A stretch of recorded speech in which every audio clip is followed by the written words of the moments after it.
Les risques pour la santé liés à l'exposition aux pesticides sont de plus en plus importants. Ce sont des molécules qui sont faites pour tuer.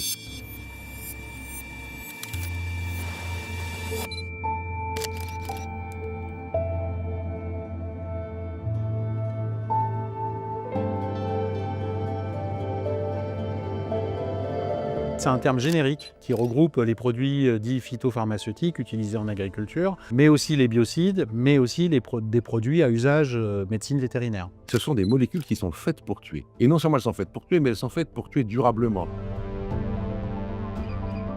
Ces pesticides sont peu spécifiques, donc en réalité, ils tuent tout le monde. Si on veut expliquer la chute massive de biodiversité, les pesticides sont le seul candidat crédible.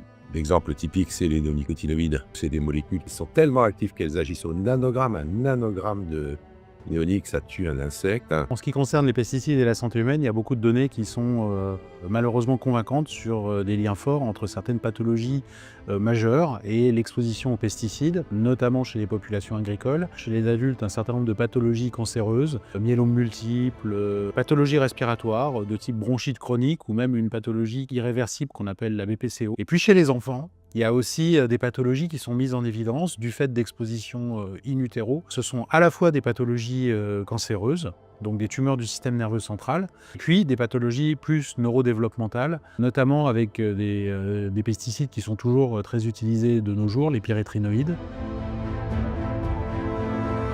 La question en fait de est-ce qu'on continue ou non avec les pesticides, c'est avant tout, de mon point de vue, une question d'information. Il faut que tout le monde soit clairement informé des risques pour la santé et la santé des écosystèmes associés aux pesticides. C'est un problème global qui doit impliquer tous les citoyens dans ce changement.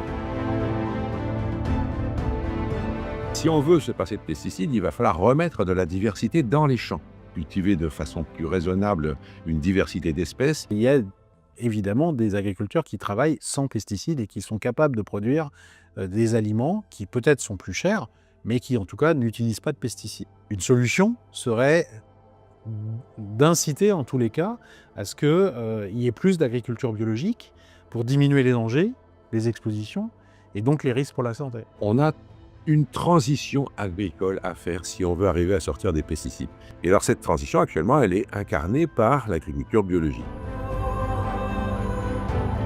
Eh bien, il faut absolument assurer un débouché à l'agriculture biologique. Et une solution évidente, c'est d'agir sur la restauration collective. À partir du moment où on consomme, il faut avoir une conscience d'une chose, c'est qu'on pollue en général. Le consommateur, par son choix, s'il peut le faire, en choisissant de consommer de l'agriculture biologique, par exemple, il peut inciter à ce que cette agriculture soit plus représentée. On a interdit les néonicotinoïdes, mais ils sont en train de revenir par la fenêtre. On a dit qu'on allait interdire le glyphosate, mais en fait, on ne l'a jamais fait. Nous, scientifiques, sur la question en tout cas des pesticides, on avance, on produit de plus en plus de données. Il faudrait que la puissance publique s'en empare un peu plus, parce que si on produit des choses, malheureusement, on a parfois l'impression que ces produits ne sont pas très exploités. La FNH est fondée sur un conseil scientifique fort, et ce conseil scientifique est unanime à dire qu'il faut absolument agir sur ces questions et qu'il ne faut surtout pas faiblir.